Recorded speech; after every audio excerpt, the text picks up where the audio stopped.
오늘은 올바른 위로의 방법이라는 제목으로 말씀 전할 때에 하나님의 크신 은혜가 예배하시는 모든 성도들에게 함께 하시길 간절히 소망합니다.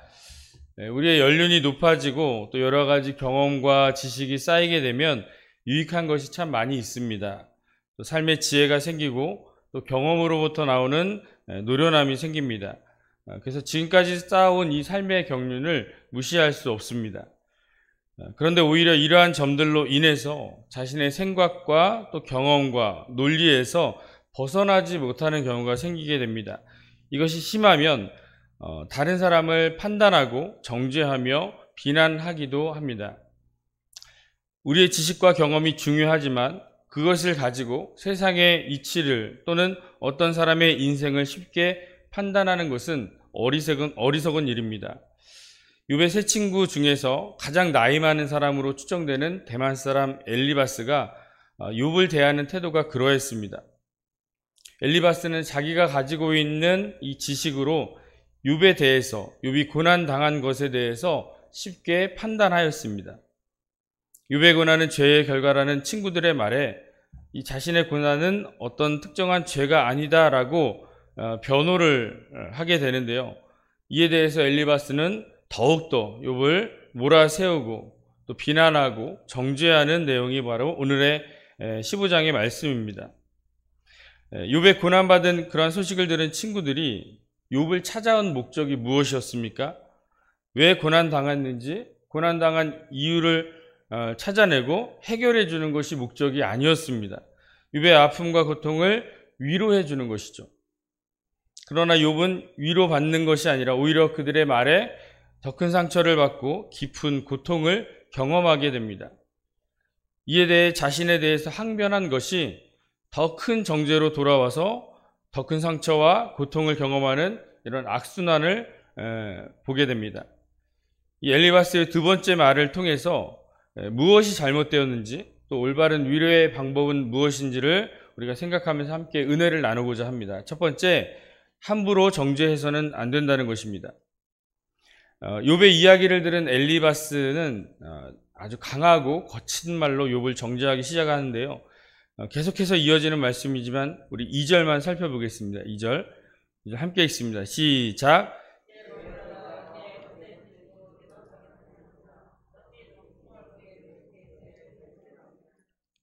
여기서 헛된 지식은 히브리어로 다하트 루아르라는 단어를 쓰는데요. 즉 바람의 지식이다라는 의미입니다.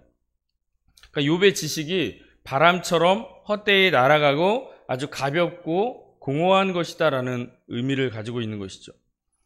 또 동풍을 그의 복부에 채우겠느냐?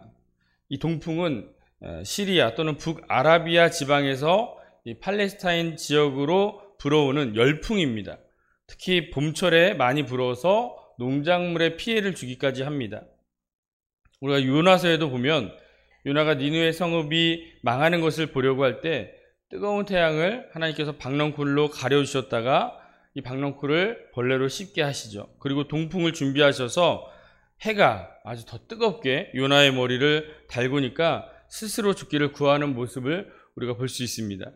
이 동풍은 아주 헛되고 아주 해로운 것을 의미합니다. 이 헛되고 해로운 것을 그의 복부에, 그의 몸 안에 채워서 간직하겠느냐라는 것이죠. 그러니까 욥의 지식이 이렇게 어리석고 해로운 것으로 가득 차 있다라는 것을 말하고 있는 것입니다. 계속해서 17절부터 이렇게 살펴보면 악인은 고난과 또 환난을 당하는 이 교훈의 이야기를 하면서 욥을 아주 신랄하게 정죄하고 있는 것을 보게 됩니다. 욥보다 나이가 많습니다.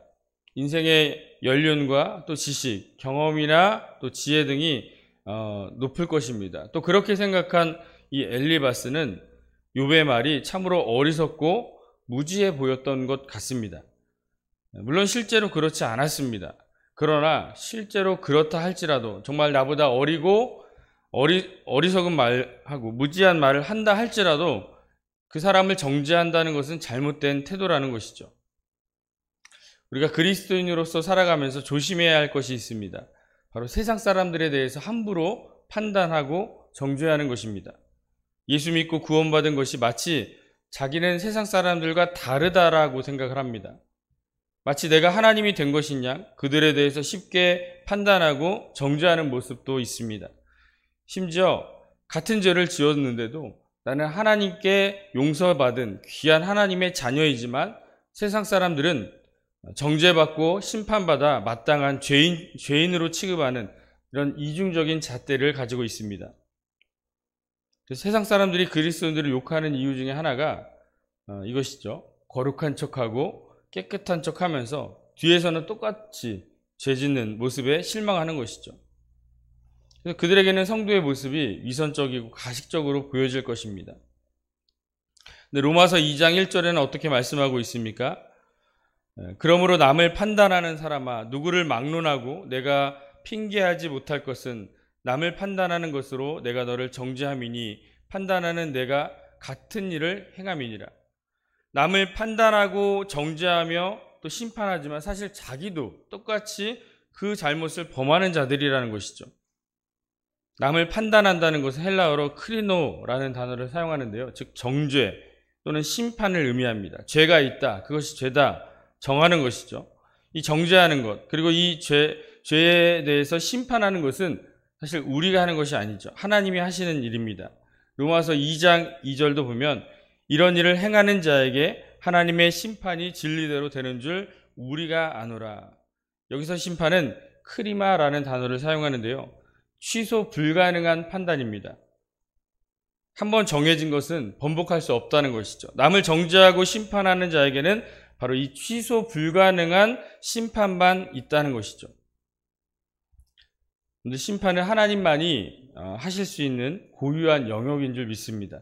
근데 우리가 남을 정죄한다면 이 하나님의 역할을 빼앗는 것이에요. 다시 말해 내가 하나님 되는 것입니다. 즉 정죄한다는 것은 내가 하나님 자리에 앉아서 남의 죄를 정하고 심판을 행하는 이런 하나님의 역할을 하는 것입니다. 이런 자들은 하나님의 심판을 피할 수 없다, 취소 불가능하다라고 말씀하고 있는 것입니다. 그러므로 우리는 함부로 남을 판단하고 정죄해서는 안 된다는 것입니다. 우리의 얕은 지식과 경험을 가지고 남을 판단하는 것은 굉장히 어리석고 또한 두려운 일입니다. 남을 정죄하는 것은 그 누구에게도 도움이 되지 못하고 위로가 되지 못한다는 것입니다. 인간의 3대 고난을 다 당했습니다. 자녀 잃고 재산 잃고 건강을 잃었습니다. 그럼에도 믿음을 지켜낸 욥도 그들의 정죄로 인해서 큰 고통을 경험하고 있게 됩니다. 결국 남도 죽이고 또 나도 죽게 되는 것이 정죄라는 사실을 기억하시기 바랍니다.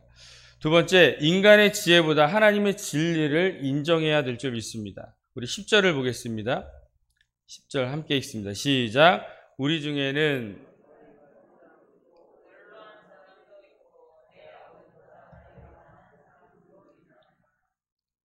욥기에는 엘리바스, 또 소발, 빌닷, 그리고 엘리후, 욥의 친구들로 이 4명이 등장하는데요. 사실 친구라고는 하지만 우리의 개념으로 나이가 비슷해서 친구가 아닙니다. 그들의 대화 내용만 봐도 알 수 있듯이 정말 엄청난 학식을 가지고 있다는 사실을 알 수 있죠. 또한 욥을 먼 지방에서부터 이제 위로하러 왔다는 것을 볼 때 그 정도의 신분이라면 정말 풍부한 재물을 소유했을 것입니다. 그래서 당시 막대한 재물과 명예를 지닌 자였던 이 욥과 교제할 정도의 사람들이었다면 적어도 욥과 비슷할 만한 수준의 이러한 재물과 또 지식을 가졌다는 것을 알 수 있습니다. 또한 그들은 모두 여호와의 신앙, 여호와 하나님을 믿는 자들이었습니다. 즉 욥의 친구라 함은 지금 말로 어떻게 보면 상위 1%예요. 그사세라고 하죠. 그들만이 사는 세상이에요. 그런데 이 그룹에서 욥은 어린 축에 속하였습니다.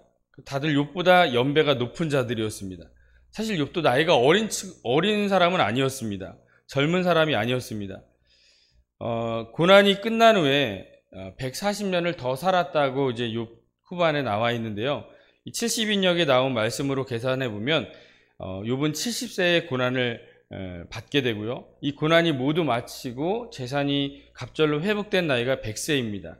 그리고 이후에 140년을 더 살게 되어서 240세까지 살게 되었다라는 이런 계산이 나옵니다. 즉 지금 고난받는 욥의 나이는 70세입니다. 젊지 않는 나이죠. 그러니까 머리가 흰 사람이에요. 그러니까 빌닷을 말하고 있고 빌닷이 욥과 비슷한 나이라는 것이죠. 그리고 연로한 사람은 욥보다는 좀 나이가 많은 형님 정도 되는 그런 나이이고요. 소발을 의미합니다. 그리고 내 아버지보다 나이가 많은 사람, 바로 엘리바스입니다. 가장 연장자이죠. 그리고 엘리후는 욥의 아들 정도 되는 가장 나이가 어린 친구인데요. 뭐 사실 이 엘리후도 한 40, 50세 정도 됐을 것으로 우리가 추측할 수 있습니다. 어쨌든 엘리바스가 이 친구들 중에서 가장 나이가 많았기 때문에 가장 먼저 욥에게 이야기를 꺼낸 것이고, 그래서 윗사람으로서 욥에게 충고를 좀 더 강하게 하고 있는 것으로 우리가 예측해 볼 수 있는 것입니다. 머리가 흰 사람, 연로한 사람, 또 아버지보다도 나이가 많은 사람들이 와서 어떤 말을 했겠습니까? 어떤 태도로 말을 했겠어요? 그러니까 나이가 많은 것을 가지고 자기의 어떤 연로함과 지혜와 지식을 가지고 욥에게 정죄를 하게 되었다는 것입니다. 사실 이런 것은 뭐 일반적인 모습이겠죠. 당연히 나이 연장자가 많은 사람들이 더 지혜가 높고 지식이 뛰어나다는 것은 당연한 일입니다. 또 성경에도 보면 레위기 19장 32절 너는 센 머리 앞에서 일어서고 노인의 얼굴을 공경하며 내 하나님을 경외하라. 나는 여호와이니라. 그러니까 노인을 공경하는 것은 당연한 태도이고 성경에서도 그렇게 말씀하고 있습니다. 또 욥도 이렇게 말하고 있는데요. 욥기 12장 12절 늙은 자에게는 지혜가 있고 장수하는 자에게는 명철이 있느니라. 그러니까 우리 사람들 안에서는 당연하고 일반적인 주장이라고 볼 수 있습니다. 그런데 하나님 앞에서는 어떻게 되겠습니까? 하나님의 진리 안에서는 모두가 그렇지 않다는 것입니다. 시편 119편 100절을 보면 주의 법도들을 지킴으로 나의 명철함이 노인보다 나으니이다. 주의 법도를 지키는 것이 노인보다 낫다는 거예요. 사실 생각해보면 당연한 것이죠. 연장자로 따지자면 세상에 아무리 오래 살았어도 그 누구도 하나님보다 연장자는 없기 때문입니다. 세상에 아무리 지혜가 뛰어난들 하나님의 지혜보다 더 뛰어난 사람은 없다는 것이죠. 그러므로 노인의 지혜도 인정해야 되는 것이 당연하지만 더 높고 더 지혜로우신 하나님의 진리를 인정할 수 있어야 한다는 것입니다. 그러므로 나의 연로함으로 또 나의 지식과 경험으로 우리가 상대방을 권면하기보다는, 왜냐하면 우리가 그것으로는 한계가 있기 때문입니다.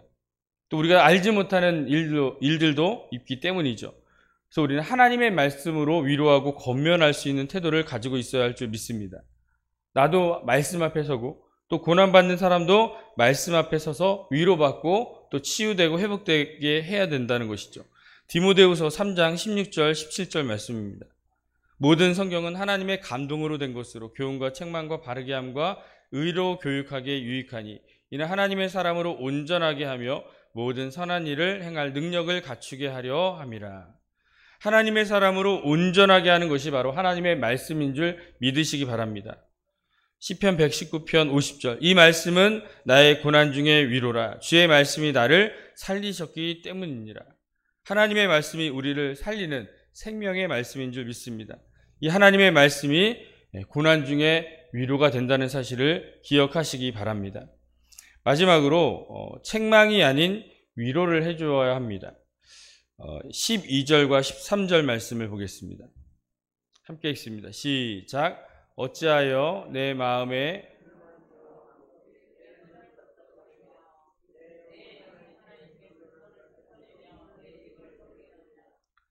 이 욥의 항변에 대해서 마음에 아주 불만스럽고 눈을 번뜩거린다, 눈을 치켜뜨며 반항한다 이런 태도를 갖고 있다는 거예요. 하나님께 화를 내고 입을 놀리느냐 이렇게 다그치고 있습니다.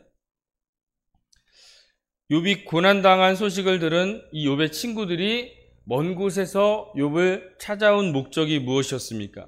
욥기 2장 11절 말씀에 보면 그때 욥의 친구 세 사람이 이 모든 재앙이 그에게 내렸다 함을 듣고 각각 자기 지역에서부터 이르렀으니 곧 대만 사람 엘리바스와 수아 사람 빌닷과 나아마 사람 소발이라. 그들이 욥을 위문하고 위로하려 하여 서로 약속하고 오더니, 욥을 위문하고 위로하려고 온 것이죠. 근데 서로 대화를 하다 보니까 욥이 자기들 생각과 다르게 말한 것과 또 올바르지 못하다고 생각하는 이 욥의 태도에 대해서 책망을 하고 있는 것을 보게 됩니다. 이로 인해 욥은 더 큰 고난과 고통을 경험하고 있는 것이고요. 사실 고난 중에 있을 때 자신의 신세에 대해서 누군가에게 위로받고 싶은 것이 모든 사람의 마음입니다. 그렇기 때문에 하나님께는 하지 못하지만, 하나님께만 한탄하지는 못하지만 친구들에게는 이 한탄의 소리가 나오고 때로는 원망도 나올 수 있다는 것입니다. 이때 그의 마음이 어떠한 줄 알아야 한다는 거예요. 왜 책망을 했냐, 왜 그렇게 책망을 했냐, 다그치는 게 아니라 그의 마음 상태를 알아야 된다는 것입니다. 얼마나 아프고 힘들었는지, 그의 고통과 또 절망 가운데 있는 그의 마음이 어떠한지를 알아주는 것만으로도 큰 위로가 되고 힘이 될 줄 믿습니다. 그런데 자꾸 잘못된 부분을 지적하고 있어요. 말에 문제가 있고 지식에 문제가 있다고 다그칩니다. 물론 잘못된 부분을 알고 고쳐나가는 것이 문제 해결하는 모습입니다. 그래서 문제 해결로 인해 도움을 주기도 하죠. 욥의 친구들이 어땠습니까? 모두 남자들이었어요. 남자들은 대부분 그의 마음을 알아주고 또 공감을 해주는 것보다는 얘기를 듣고 그 문제를 해결해 주려는 마음이 큽니다. 만약 욥의 친구들 중에 여자가 있었더라면 좀 더 다르게 접근하지 않았을까 생각해 봅니다. 근데 모두 남자들이 와서 그의 마음을 알아주는 것이 아니라 그 문제의 원인을 찾으려고 해요. 위로가 아니라 이 문제를 해결하려고 자꾸만 하니까 욥은 더 큰 어려움을 겪게 되는 것입니다. 하나님 앞에서는 우리는 죄인입니다. 하나님의 심판으로 영원한 형벌을 받을 것입니다. 그럼에도 하나님은 우리를 어떻게 해주시는 분이십니까? 고린도후서 1장 4절 보면 우리의 모든 환난 중에서 우리를 위로하사 우리로 하여금 하나님께 받는 위로로서 모든 환난 중에 있는 자들을 능히 위로하게 하시는 이시로다 라고 말씀합니다. 하나님도 우리를 위로하세요. 우리를 심판하시고 우리를 영원한 형벌을 내리시는 그분도 우리를 위로하신다는 거예요. 하나님 나라에 가면 우리의 눈물을 닦아주시고 그렇게 위로하시는 그런 하나님의 모습을 보게 됩니다. 그래서 우리가 어떤 사람이 아파하고 힘들어할 때 어떠한 태도를 가져야 하겠습니까? 자꾸 내가 말을 하려고 해요. 내가 마치 하나님이 된 것이냐 자꾸 뭔가 해결해 주려고 합니다. 그래서 상담을 보면은 상담은 말하는 것을 잘하는 게 아니라 듣는 것을 잘해야 된다는 거예요. 그 사람이 어떠한 마음의 상태인지 말하면서 또 치유가 되는 과정도 있고요. 그래서 상담은 듣는 것을 잘해야 돼요. 또 위로는 어떻습니까? 문제 해결이 아니라 상대방의 마음을 알아주는 거죠. 그의 마음에 공감해 주는 것입니다. 말을 들어주고 이 마음을 알아줄 때 그는 힘을 얻고 또 고난을 극복하며 또 믿음을 회복하게 된다는 사실을 기억하시기 바랍니다. 말씀의 결론을 맺겠습니다. 우리의 삶의 어떤 지식과 또 지혜와 또 연륜과 경험이 우리에게 굉장히 도움을 많이 줍니다. 그러나 그 틀에 얽매여서 남을 정죄하기도 할 수 있다는 겁니다. 정죄는 위로가 되지 못합니다. 상대방을 2번 죽이는 것이고 또 정죄하는 나도 죽는 것이라는 사실을 기억하시기 바랍니다. 또 인간의 지혜보다 하나님의 진리의 말씀을 우리는 인정해야 합니다. 모든 자들의 연장자이시고 또 지혜와 지식의 근본이 되시는 하나님의 말씀 앞에 서서 우리를 온전하게 해야 될 줄 믿습니다. 또 책망이 아닌 위로를 해줘야 됩니다. 문제 해결이 아니라 그 사람의 이야기를 들어주고 또 고통과 좌절에 빠진 그 사람의 마음을 알아주는 것만으로도 큰 위로가 될 줄 믿습니다. 이제 세상에 나아갈 때 상처받는 영혼들, 고통받는 영혼들이 많이 있습니다. 저 여자가 왜 이렇게 나한테 거칠게 얘기하지? 그의 말에 상처받지 말고 왜 어떻게 하면 저렇게 잘못된 말을 할까? 그의 마음은 어떠할까? 어떠한 상처가 있을까? 한번 생각을 해보시기 바랍니다. 싸우고 또 대적하고 이러는 것이 아니라 정죄하고 이러는 것이 아니라 그의 말을 잘 들어주고 또 하나님의 말씀으로 잘 위로해 주셔서 그 영혼이 살아나고 구원 얻게 하는 귀한 사명 감당하는 우리 성도들이 되시기를 간절히 소망합니다. 기도하겠습니다.